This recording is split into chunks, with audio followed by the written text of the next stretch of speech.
estem en mans de dos superpotències que competeixen entre elles, no? És aquesta cursa armamentística tecnològica. Crec que Europa el que té que fer és, a més de llegir l'informe Draghi, que ens l'hem llegit molta gent i molts països, el que hem de fer és aplicar-lo.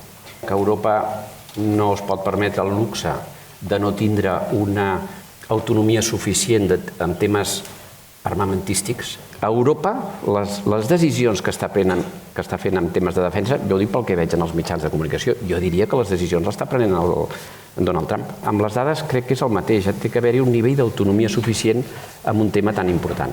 Té que haver-hi regulació, si no seria la selva.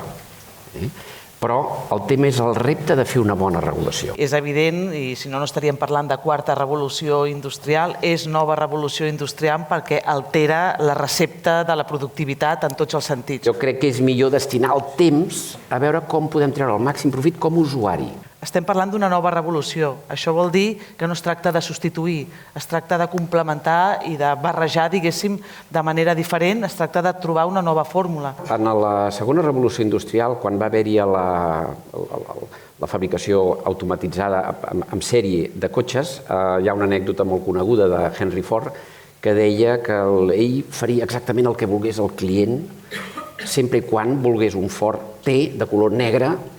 En aquell moment, Ford feia un model de cotxe.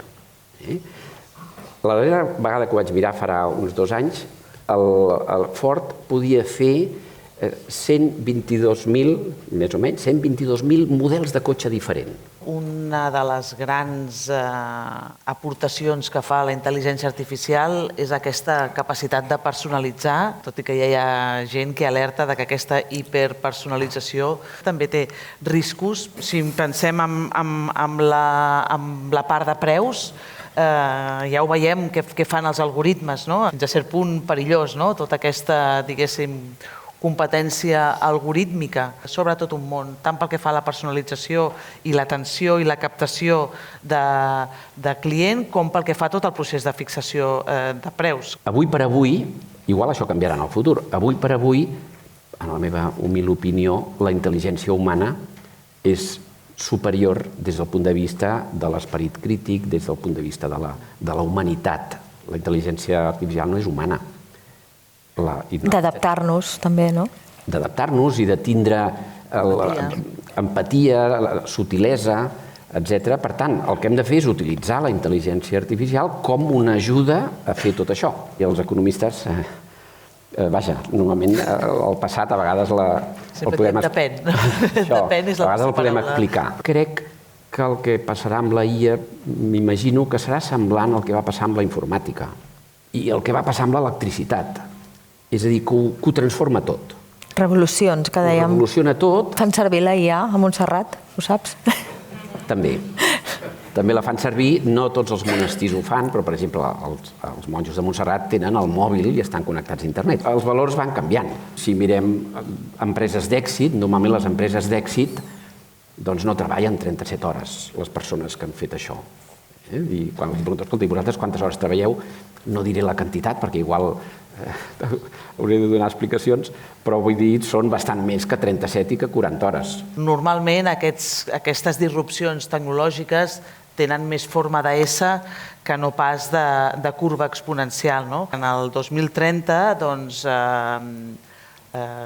sectors com el retail, per exemple, hauran evolucionat en la seva capacitat de satisfer la demanda, hauran augmentat la seva capacitat de personalitzar, hauran integrat tot l'ús de les dades per tenir un retorn pràcticament immediat i síncron del comportament del seu consumidor.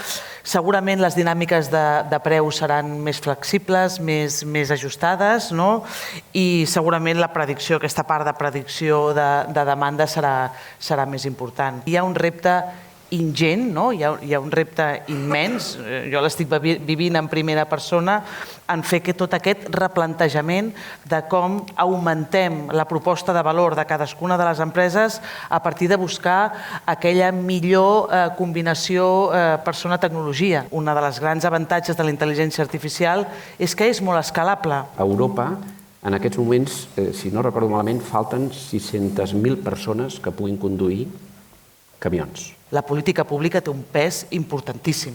És a dir, o hi ha un impuls en quant a política pública per recolzar tot aquest procés de transformació o no ens en sortirem. Nosaltres mateixos ser autoconscients de què és allò que ens falta i tenir la possibilitat de complementar estrictament allò que ens posa en una senda d'ocupació positiva. I qui és responsable d'aquesta complementarietat? Les persones, les empreses, les universitats i l'administració pública. Any 2013, el The Economist va fer una previsió de com afectaria la robotització, les tecnologies que hi havia en aquell moment, com afectaria una sèrie de professions. I aleshores, la previsió del 2013 era que en 10 anys comptables, auditors, etc., desapareixerien el 92%. Què ha passat realment? Que a Europa aquesta professió ha augmentat en quasi un 20%. El que ha passat, ho deia molt bé l'Àngel, és que aquestes persones estan fent coses diferents. Ara tenim davant unes quantes bombolles que explotaran d'aquí no massa. Sí, exacte. Tenim la bombolla de la IA, tenim la bombolla de les criptomonedes, tenim la bombolla dels mercats borsaris, tenim moltes bombolles, i en la història de la humanitat, que els sers humans, no els que estem avui aquí, però la resta de la humanitat, és especialista en crear bombolles i explotar-les. I explotar. I quan s'explota, l'economia cau, i quan l'economia cau, les empreses no tenen tants recursos per invertir en formació i és la persona la que té que invertir en formació. Per tant, o bé l'empresa o bé la persona és important que hi hagi aquesta inversió.